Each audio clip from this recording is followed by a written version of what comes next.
Hey everyone, this is Jeff Shipley. Nice to be with you today. This is our political science YouTube chat show, joined today by my very special guest, very old friend, one of my oldest friends in politics. He did his undergraduate political science research at the Mississippi State University, and he's come a long way since then, a lot more real world experience and application of political science knowledge. So we have a real expert with us today. Please welcome, without further ado, the one and only Matthew Burrow. Hey, Matthew. Hey, Jeff. Thanks for having me. Hey, I really appreciate you making the time. You're down in Jackson, Mississippi. Is that right? That's right. Wow. Home of the Mississippi State Bulldogs, who just won the College World Series last night. Oh, congratulations. They beat Vanderbilt, right? Which was kind of That's the right. chosen. They were kind of like the pharmaceutical establishment team, right?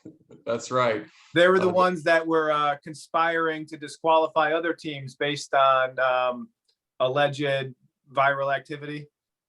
We don't know that, but they were the beneficiary of the NCAA ruling on NC State in the semifinals. So Vanderbilt automatically advanced to the finals because the NC State team was disqualified based on COVID testing and contact tracing. Well, let me ask the question this way. When you see someone like Anthony Fauci associated with an institution, how does that reflect on that institution from your perspective? Well, it shows me that Vanderbilt's very much it's an academic institution. It's a private institution. It's very much an establishment institution. There's a lot of well-to-do medical professionals that have come out of there. So he gave the commencement address this past spring. There's photos floating around Twitter of him wearing a Vanderbilt baseball jersey. You know, he's a bit of an elitist, and Vanderbilt's a bit of an elitist institution. That's what I take away from it. Okay, but would you say, in your opinion, do you think Vanderbilt is complicit in crimes against humanity, or would you not necessarily go that far? I don't have enough information, but okay. So you can't say yes or no either way. Good. No, I can't. I can't. All right. I definitely wonder if their resource, what we're getting, how humanity is benefiting from all the resources that Vanderbilt has at its disposal, because they're a very well-funded institution. They're in Tennessee, right? Yeah, they're in Nashville. Okay. Oh, Nashville's pretty liberal. All right. Well, that's very interesting. I guess not exactly what we wanted to talk about today. There's so many infinite subjects. I mean, thinking back to we first met, I mean, it's been over 10 years since we were floating down 4 Mile Creek, swimming in the sewage of the state fair down there. And so we've come a long way. The world's come a long way. I remember, when we were first hanging out in 2010, I know MSNBC was, making TV shows about how dangerous Tea Party extremists are. And especially they were going on this guy, Alex Jones. And, fast forward, now we're living in a world where Facebook has extremist warnings on posts. I don't know if you saw that just came out today. And even a guy like Alex Jones, he's completely been banned and censored from just about every established internet application, or I don't even know what the proper terminology is for his online status, but I might get nipped off YouTube even for mentioning he exists. Who knows? I just did the Uncensored Truth Tour in Des Moines. And that was one of my jokes, is I'd only been censored once. And, some of these other guys, I don't know if you followed the Dr. Malone thing on LinkedIn, but it's very interesting how much control there seems to be, and that a lot of crazy things happening that 10 years ago we were kind of joking about, is like, now it's really here and it's kind of in our face. And so, I mean, in light of all the chaos of the world, how do you wake up every morning and find your personal empowerment in this world? Well, I think we should start with maybe this conversation off at a higher level, but what our worldviews are. How do you view the world? So I view the world as a Christian through the lens that we live in a fallen world, and that we all have a sinful nature. So when I wake up in the morning, I'm well aware that I'm going to be interacting in a fallen world amongst sinful human beings. And So I'm sure you're including me in this description. I'm including myself. I'm Yeah. including you. I'm including the audience. Uh, I'm Oh, including, of especially course. the audience. These guys need a lot of help. But these corporations, these social media corporations, they're certainly comprised of. Well, no, go back. So you were saying you view the world through this Christian worldview. So how does that translate to personal empowerment for you? Well, it starts off by recognizing that I'm a fallen, corrupted human being with inherently sinful in my nature. So I have to take acceptance of that, and then in that case, I look to my Savior Jesus Christ as my redemption, as the one who came down to earth, lived the perfect life in a human body, um, as the Father, as the Son of God. But I believe, Father, Son, and Holy Spirit are three in one. So he came down, lived the perfect life, and was sacrificed on the cross for my sins. I'm set free by that. I'm born again, redeemed. Now I still fight my sinful nature every day. Yeah, let's talk about that. That's interesting. So my sinful nature, and just we didn't talk about this yet off air, but one of the reasons why we delayed this recording today, I'll just be honest. So I kind of get this like insomnia where I get trapped in like a procrastination loop, and then because I didn't get the work done that I was supposed to do that day, I can't get to sleep, but then I'm still just procrastinating. So I didn't get to bed until like 4 a.m. last night because I got sucked in on this. It's an old video game. It's from 2003. It's called Warcraft 3: The Frozen Throne. I remember I used to play with that guy Matt Sherman, who I don't know if he's still Yeah, around or not. yeah. I have God have mercy on him. I hope he gets to where he needs to go. So I don't even know how it happened. Like where there's a lot of things I need to get done, but somehow I went down this really bad path. That's why I think I have some parasitical thing going on right now, because I've been really having a hard time focusing and squaring my attention and my energy. Yeah. So like I guess that's one of my like sinful natures is I'll procrastinate and I'll avoid, and maybe this might come with like sloth might be the word for it, but like because there are important tasks, and I don't know if it's like the job itself that's intimidating me, but there's something that keeps me from doing that which I know I have been clearly called and I'm obligated and I'm essentially duty bound to do, and Mhm. yet I still kind of squander and waste my time. Other times, like I'll see a woman and I'll maybe have an impure sexual thought about that, or maybe I'll revisit impure sexual thoughts from the past, and then obviously I know that hinders my overall physiology and separates me from God. This was actually something I spoke on Monday. So on Monday, the biggest speaking opportunity of my career, I was trying to figure out, and it was the same thing. I procrastinated. So I'm up at night, trying to get things at the last minute. I'm finally driving there. I'm like, okay, everything I wrote down, I'm trying to prepare it and rehearse it. I'm like, okay, this is terrible. I throw it away. I'm like, okay, I'll just start with a couple basic punchlines and we'll wing it and we'll be in and out, hopefully get a couple laughs. And one of the things that came through was that after I made the decision of like to start scratch and rewrite my speech that I was going to deliver like 3.5 hours from now or from that point in time, I started like the hymn music, and it was this idea of the Holy Spirit requires a pure vessel. And this is why I think in the Catholic faith they put a lot of emphasis on the Blessed Mother, and the virgin birth. This idea of it was Mary's purification that was necessary, and a necessary prerequisite for the Holy Spirit to then come forth and be made manifest. And so then the joke I said was like, hey, I'll just do it for you real quick. It'll only take 30 seconds. I said, All right. Hey, thanks for being here. So great. What a warm welcome. Oh man, being on this stage, I don't know if it's a dream come true or a science fiction nightmare. Ha ha ha. All right. But in all seriousness, I don't know what I'm doing up here. I've only been censored like once. So I was praying about what I needed to say, and I got this idea that it's really important, this idea of purification, that the Holy Spirit requires a pure vessel in order to be brought into the world.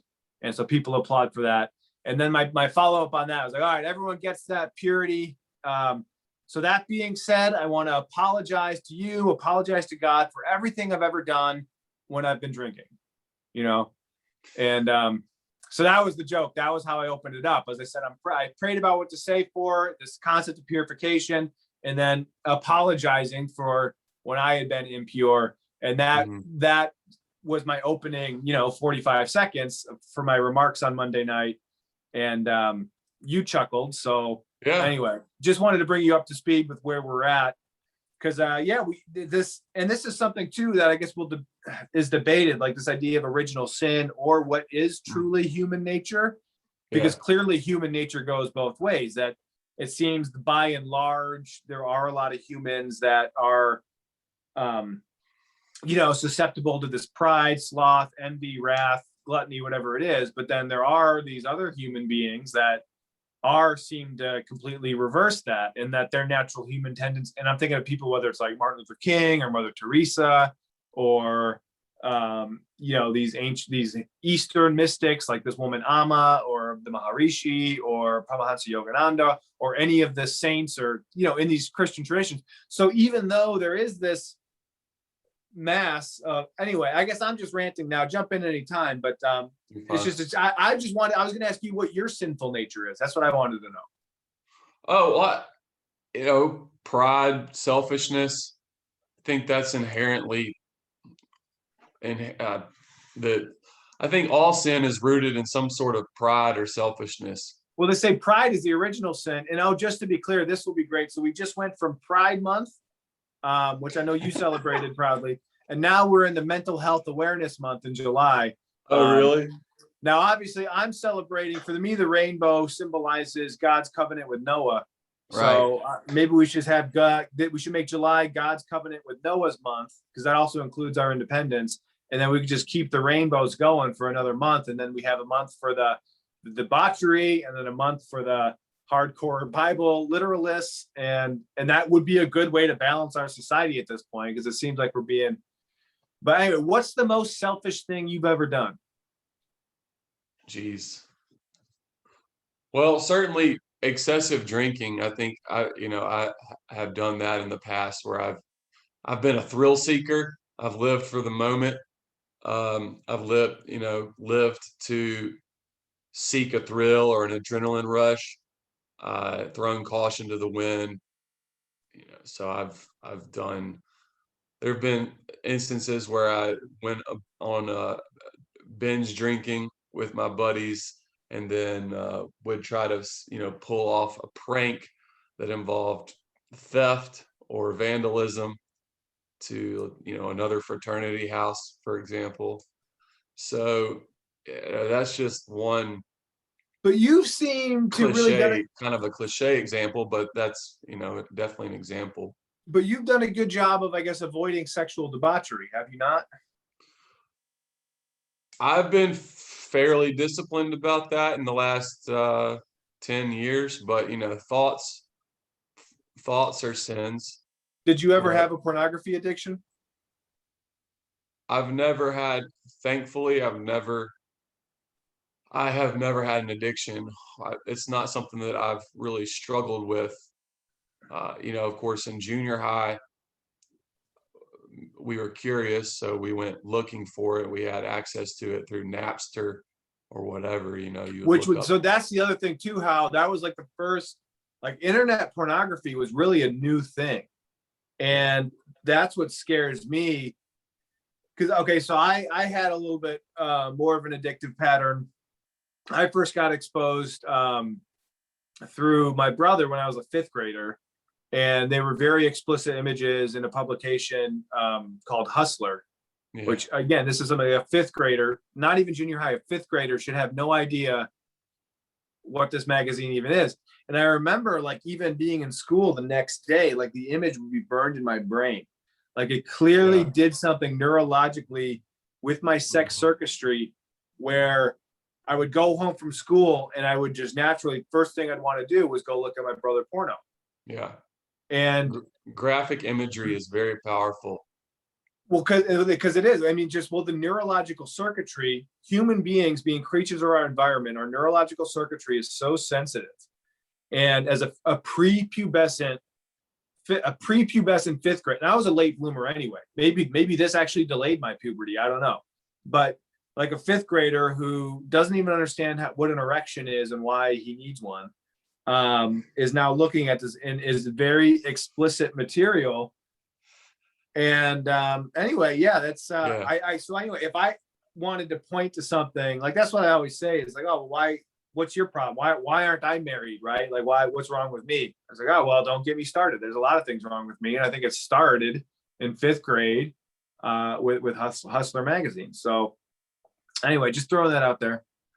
Yeah, it's a diversion of our energy to a sinful end. And I think, there's selfishness, lust and selfishness. But it's self-destructive. It's self-destructive, but it's also exploits the objects of these images or pornography. It's just sad. I have two younger sisters, so that how are they doing? They're doing well. They're doing well. Seen anybody? Yeah. They both have. They're both dating. They have boyfriends. Oh, okay. Well, the one looks exactly like you. What's her name again? Yeah, Rachel. We have the same eyes. She has blue-green eyes. Oh, you guys look exactly the same. It's She doesn't have a beard. Oh, that's good.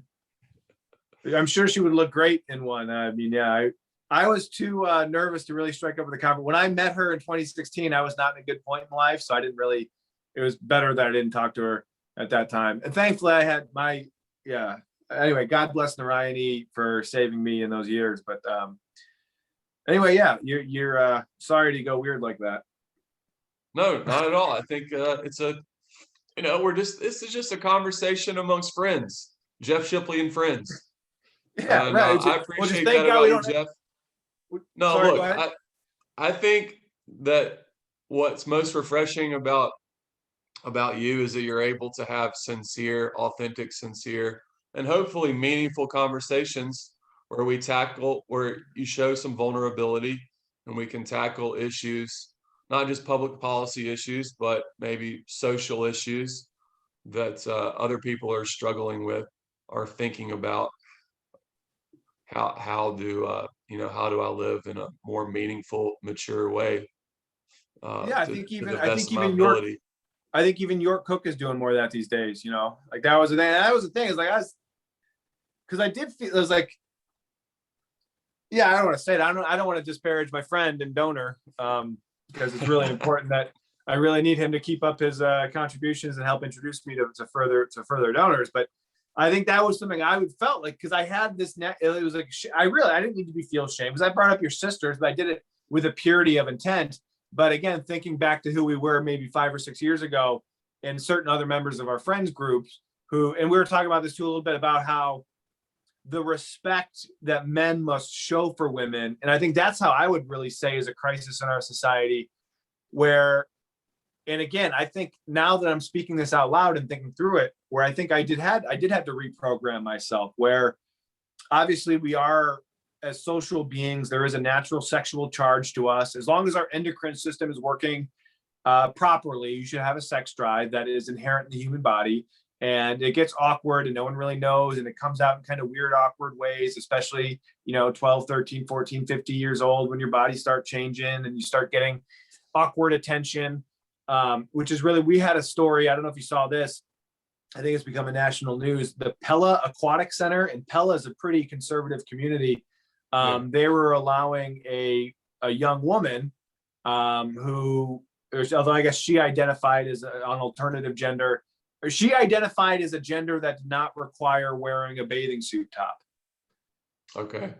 Now, again, depending on the situation and the person, I guess what I'm getting at is like the sex objectification, where I think what's really, and I see this in my community, what has caused our spiritual ethos to decline, to our community, to our politics to erode. And just be honest, I see our society is eroding. Like in my town, when Oh I yeah. drive down rural Iowa, and just the towns are not as vibrant, there's not as many young families, there's all these Yeah. broken homes, and people are not into fulfilling careers. So there is a degradation there. And I think a lot of that stems from viewing women as sex objects as a first kind of instinct, and not being able to reroute the circuitry that, yes, women are absolutely beautiful, gorgeous human beings that could lead to some sort of sexual gratification. But there's also this larger adoration and, I don't know, worshipful kind of respect and reverence for, I guess, that woman's beauty. And then, which I think is my friend Nikki introduced me to the term womb wisdom, which is basically this concept of women's intuition that, and certainly my political success has been by and large much more on the feminine angle of women taking initiative that I've been able to be a part of. And why I think it is so impressive that Iowa has so many wonderfully great civil servants, women in high positions of servant and leadership. Anyway, so I guess that's what I'm trying to say, is that the sex objectification, this viewing women as sex objects, which obviously there's going to be at least a little natural tendency programmed into us to perpetuate the species. But from my exposure to pornography at an early age, praise God for that. For which part? For this, our sex drives. Oh yeah. Well, the whole testosterone thing. That's why I'm glad you got a nice manly beard going on. I need to get a relationship with one of these, general practitioner, physician type people to get my testosterone evaluated and just, because have you seen the fertility trends? Have we talked about this before? I follow a demographer, Neil Howe, and he's so sometimes I catch wind of the statistics. I've heard that we're at historical lows. Well, and someone recently said that if this trend continues by like 2050, it will be impossible for people to procreate on their own without artificial assistance. And it's both men and women. And so, I mean, I'd heard I I was referring to the birth rate. The birth rates are at historical lows, but you're talking about the ability to get pregnant. Correct. Fertility. And well, just like your testosterone level versus the testosterone level and sperm count of your father. And for me, I mean, you're the eldest. I have an older brother, but I imagine my brother, who was born in 1982 versus me born in 88, just the slide has been slow and steady when you look at sperm count, testosterone, and on the other side, women's fertility issues, ovarian cancers, ovarian cysts, diseases like endometriosis, and then just miscarriage rates.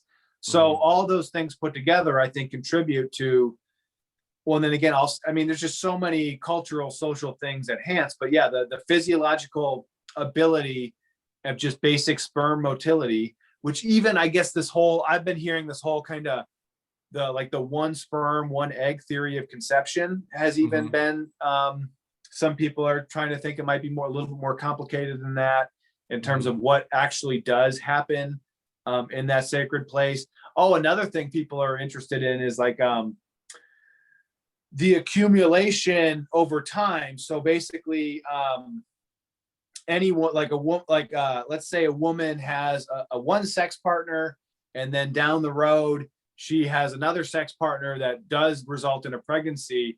Are there lingering residual genetic traits from that first partner that could show up in that child or whatever?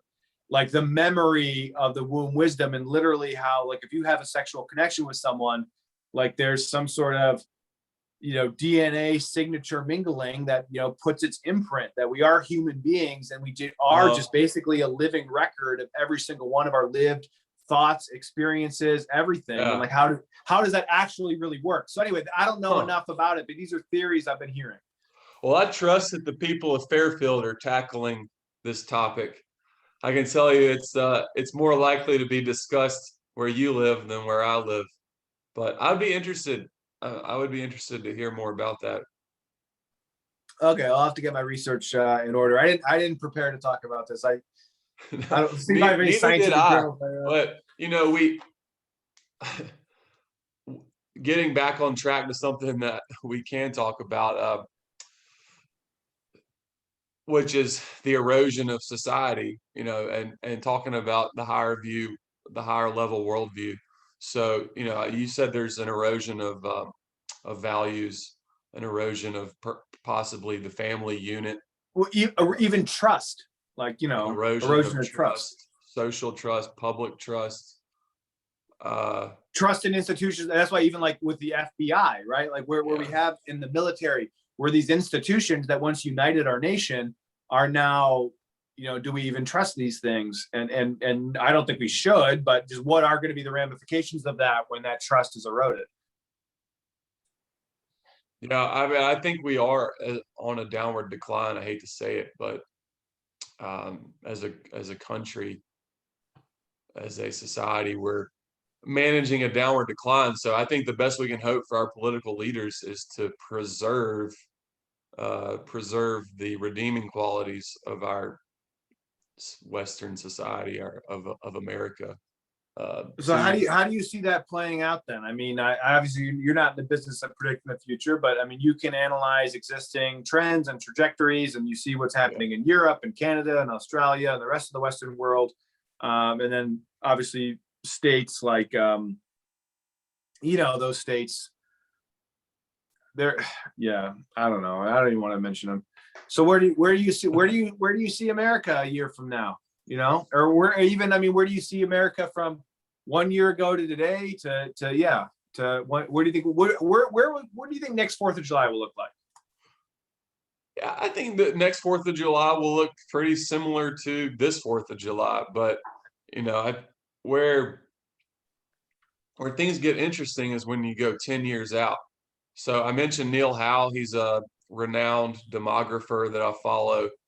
He's pretty agnostic, politically speaking, philosophically, or at least he doesn't advertise his political or philosophical or religious views. But he has I think he has a pretty solid framework, historic framework for these cycles in history. He calls them turnings, and he's best known for a book called The Fourth Turning, where he lays out this theory that society, world history goes through four turnings. He identifies four turnings. Each turning is roughly 20 years, and it takes 80 years for the full cycle to play out for all four of the turnings. You can think of the turnings like four seasons, the four seasons. So the first turning is a rebirth of when society is civically, we're all kind of on the same page. We agree on common values, on common goals. There's a sense of unity and kind of a rebirth of society. And then through these turnings, eventually you work through them. You get to the fourth turning, which is what we're in currently, where there's a lot of upheaval, strife. There's just a lot of crises are happening that bring out the worst in society. Public trust is eroding. I think that's the number one characteristic that he identifies as the fourth turning, where public trust is eroded. We no longer trust our public institutions that were given to us in the first turning. They're almost 80 years old at this. So Yeah, let me. like that's what it's like. Some people they don't even trust me. It's like, oh my God, they say that I'm untrustworthy, which I can't. That's beyond the pale that someone would think that about. It's crazy. Yeah, It's crazy. well, you're a public actor, but I'm talking about these major institutions like the CDC or the Federal Reserve, right? So, Oh yeah. or the Okay. United Nations, which was given to us.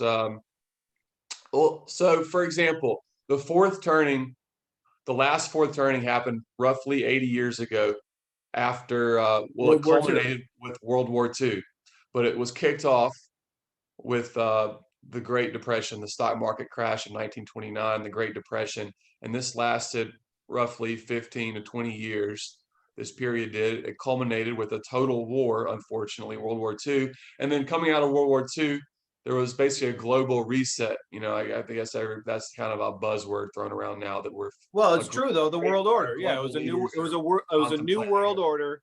It was a new great world reset. order after World War II.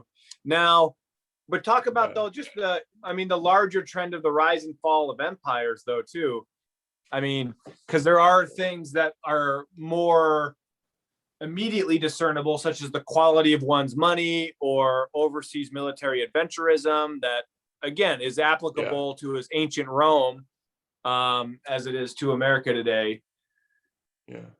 And I think that's why this political science podcast is so important, because there are just so many people who I think are not necessarily clued into the natural rhythms and cycles of the universe, whether it's their own circadian rhythm or the rhythm in which a nation rises and falls, Yeah. which seems to be, again, just a facet, an observable quality of social evolution that is, I guess, I'm trying to take this like yin yang approach of, oh, it's not necessarily good nor bad. It just is what it is. And I need to be the surfer just riding this wave. And if we have America coming up as a big wave, now it's coming down. Okay, well, I'm just riding the surf down.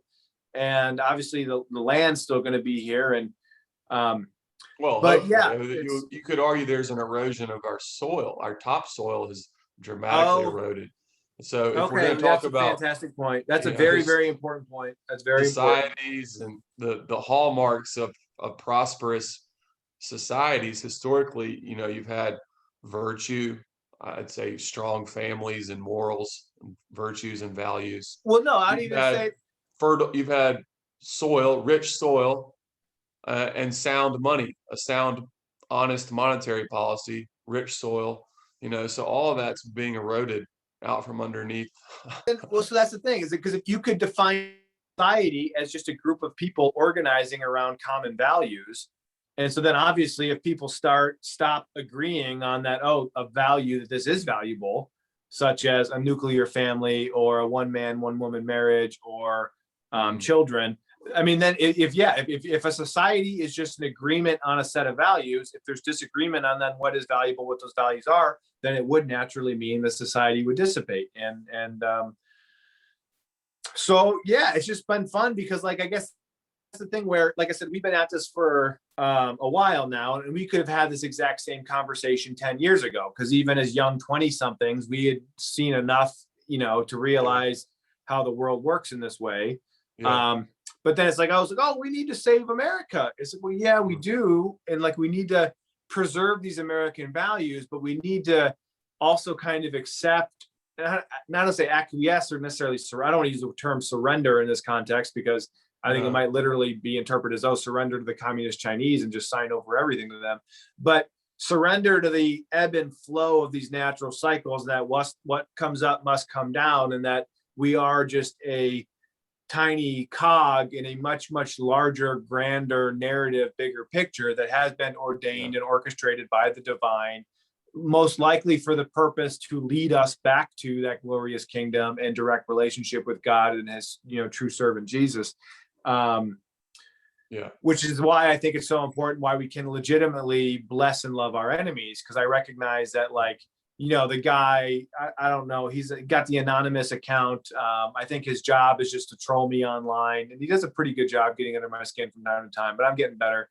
But like, I have to bless this guy because I recognize that his hatred and vitriol and his hostility and his insistence on human freedom being destroyed and his willingness to manipulate, deceive, mislead, spend millions of dollars to drag a good man through the mud, like all those things in him, those darker qualities, I can bless and love those, because those are because if it weren't for those, I would have no motivation to overcome and become a better person. So it's like these demons. That's why I love the yin yang of the light chasing the dark and the light, and then vice versa, because it is like all this darkness is coming. And because I see this darkness, I'm like, oh, which way is heaven? Which way is Jesus? I need to get out of here, So with that recognition, I can legitimately bless and love and forgive my enemies, because in some sense, they're doing me a favor. Yeah. Yeah, I think it's important to keep an eternal perspective on all of this. I would say that 11 years ago, the summer of 2010, when we were out on the campaign trail and we we were very zealous for Ron Paul and Rand Paul. I think politics was an idol for me at the time, and I thought, well, if I just work hard enough, I can get this Ron Paul Republican elected to state senate, and then we can build the groundwork to get Ron Paul elected president, and everything will be all right. Isn't And it funny how that worked out? I mean, Ron Paul definitely has the Ron Paul revolution has made a difference. I think it's still alive and well. The remnants of it are, and Oh, yeah. I mean, it's. I was making an inside joke about a state senator, which is probably too controversial to talk about. But so anyway, we were helping. I was referring to a different state senator, but there were. Oh, how's he we doing? Have you talked to Millsy lately? No, I need to. It's funny. At that time, he was 28 years old, and Wow. he had 4 children. Wow. He was a teacher. He had a small business where he tutored I didn't realize he was so young. students, and they were homeschooling their 4 kids, him and his wife, Marie. And so there's an example. There's an example of a Personal man empowerment. who used his talents and his sexual drive, and he funneled his energies to the right in the right directions, right, to glorify God. Apparently, yeah. No, wow, what a real man. I, I forgot that he was so young. That's amazing. yeah, What a great example. but yeah, I think, like I was saying, it's important to keep perspective on all this, not to make an idol out of politics, not to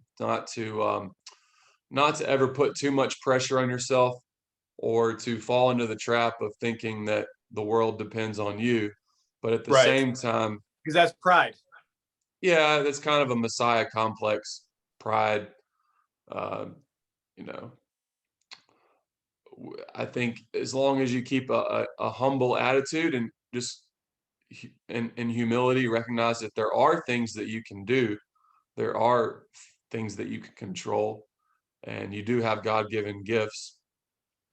Use those to the best of your ability. Use your words wisely. Focus your energy with discipline. I Okay. think, So my next question, I know your time is too valuable to, pay too much attention to what I'm doing in the minor leagues. I know you're focused on bigger fishes, but uh, I think you've seen at least a couple, and I know, sorry, I messed up the joke. The joke was gonna be, I know you're too busy to watch my show. But I don't know if you saw, there was a couple clips being circulated on Twitter, and I think I guess I have some reputation of maybe just kind of being like an obnoxious wisecrack and maybe just making some off the wall public statements from time to time. And yeah, sometimes I kind of lean into it. yeah, you get wound up. Sometimes you just get on a roll. Yeah, But well, that I but like, that's part of your charm, is just, I mean, that's part of the reason I love you, is you sometimes you're just, it's endearing. To me, it's endearing. well, so it's a the question was going to be how politically damaging, or what do you think is the most politically irresponsible, or what's the biggest political mistake you've seen me make, I guess, or have you had any comment on like how, because that's the thing, the guy on Twitter, like he's sharing these clips as in, it's like, oh, listen to this guy. How could anyone ever agree with something so crazy? And like, I mean, and I get, like, but like for me, it's just so great. I guess this is what I'm trying to figure out, is because yeah. we're in this world with the perspectives are so divergent that that you can look at one. We could both be looking at the same thing, and one person is the most offensive, most terrible, radical, awful thing they've ever seen, and the other person thinks it's either great or either neutral. Yeah. Like, so there's just huge divergent in perspective, and so I get that. Like, yeah, how. So I don't know if you saw the clips from the recent podcast thing, but just how, I mean, how do you rate that in terms, because you've seen, anyway. Yeah, I think, Jeff, I think sometimes you say things to be provocative. Hopefully, you're trying to be provocative for the right reason. to hit on truth or to cultivate a larger dialogue that has a purpose. But I think we're all guilty of sometimes just saying things just to be an instigator, just to be provocative for the sake of being provocative. I mean, look at media, like this so-called journalist that put the tweet out there. He's in the business of grabbing people's attention, and unfortunately, that is a highly competitive business that we're in, with technology being what it is, with these devices being so powerful. Uh, the best way, unfortunately, to grab people's attention sometimes is to say the most outlandish thing, or to hit on a hot button that will piss them off, anger that will make them angry. That's how you suck them in and keep their attention. Graphic. We talked about graphic images already, but obviously sexually graphic images are very powerful. Anger is a very powerful emotion. Um, so violence, unfortunately, is also a attention grabbing mechanism in the news. There's the old saying, if it bleeds, it leads. That's been around in the news business forever. So, I like to think that that your YouTube channel here and other the podcast world, that there's people out there that are striving to have a meaningful conversation about impactful topics that will help improve people's lives and give them better information. But unfortunately, a lot of the media business is just driven on driving clicks, driving traffic for the wrong reasons, in my opinion. So hopefully when you use your words, Jeff, you use them wisely and with the right. But that is the shtick, though. I mean, but even in your explanation, like, you revealed that there is a kind of thing that needs to be manipulated to harness, because yeah. Well, again, I guess I want to take a step back, because, okay, there is, going back to this pride, and, I was the youngest of four, like, and I have the kind of, I don't necessarily say if it's like inadvertently, or I don't know how to describe it, because I don't necessarily understand it, but that I do seem to have a tendency to draw attention to myself, either consciously or subconsciously. And it just seems to kind of happen. And sometimes I can control it, but so that would be the thing. is So people's attention, and this is something we did talk about this in Fairfield, and I learned this in Fairfield. Mm-hmm. People's attention truly is the most valuable currency they have. And on like a quantum mechanical subatomic level, I mean, they've shown that a subatomic particle will behave differently depending on the attention that's put on it. It's called the observer effect. And this is the whole kind of Schrodinger box, like all these cosmic kind of paradoxes that exist in nature of like, that, yeah, this thing will move differently depending on if you're looking at it. So then, that's the thing is, are we just interpreting reality, or is there something larger within us that's actually affecting and impacting the reality? And it's a kind of blend of both, right? But it's true that your attention, and just your attention alone, and this is why I think people don't understand why prayer is so beautiful, that just by placing your mind on the attention of someone being healthy, like right now, I'm just imagining, and in this sense, I'm using imagine as kind of synonymous with attention. I'm putting my attention on my imagination of my mother riding a bike and smiling. Mm-hmm. I can that alone is just a healthy thing, but that is a meaningful thing that actually somehow that attention now is radiating back and forth throughout God's known universe, and on a very, very subtle level, because I imagined it in my brain, now it's a little bit more likely to actually be in. Mm-hmm. And that explains why I got into politics too, because I ran for office because I was trying to write jokes and perform comedy, but in my mind, my attention kept going to answering complicated political discussions. And so then because my attention drifted there. Naturally, I followed it, and now I'm here. Um, so I think that alone is something people don't realize, and including the Austrian economists when we talk about value theory. Although I'm sure they probably get. I haven't really read Mises all that much, so I'm sure he does cover this.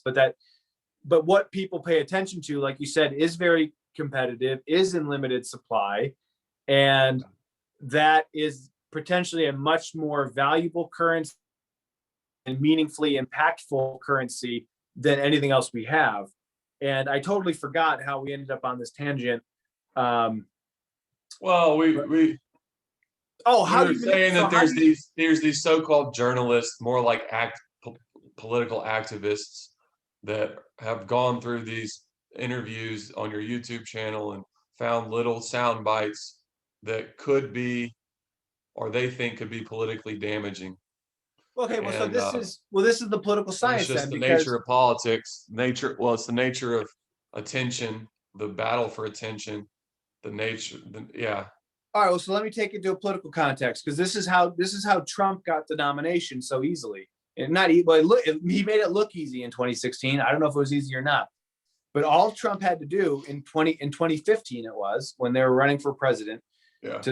is all he had to do was get as much. He had nonstop attention on him every single news cycle, because every single day he would say something else that would draw attention to him.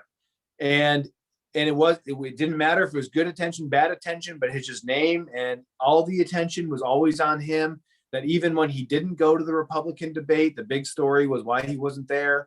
And then he just got the nomination, and then he got to the presidency.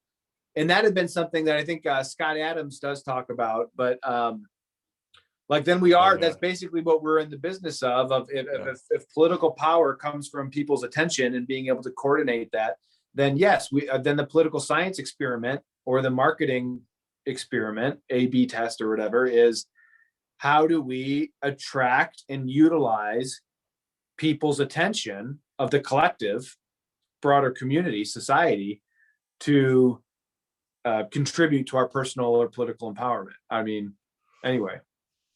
Well, if you're going to be true to yourself, true to your values, true to your God, I think you have to start small and attract the right attention, the right kind of focus on attracting the right kind of attention. Right. And That's not going to be, thing. that's hard to scale, right? And I don't think you should do it for the express purpose of scaling it up, necessarily. It's not going to scale on a national or global level, I don't think, and while being true to your principles.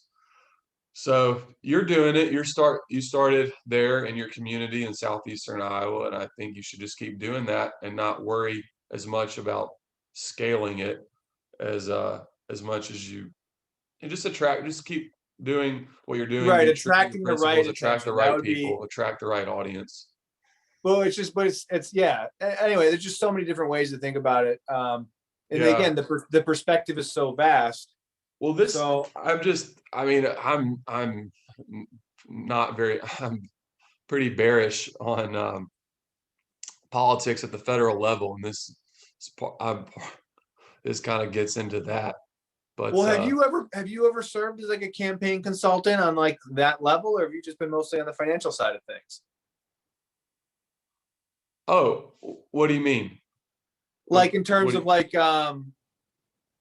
yeah, like a candidate who's trying to get their name out there and wants to get attention themselves. 'Cause I mean, that's Yeah.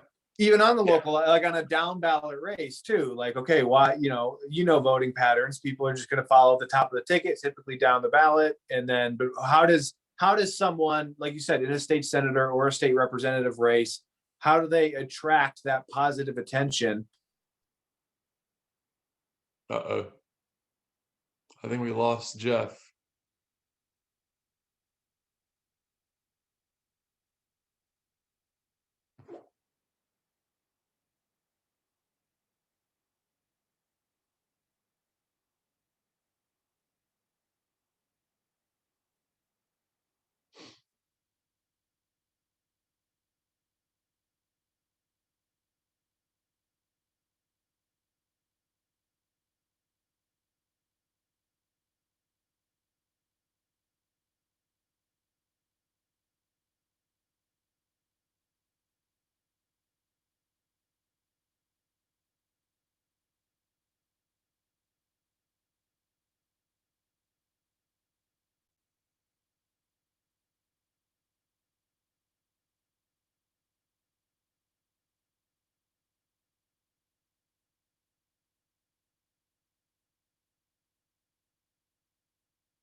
Hey, Hey, my phone died. Sorry about that.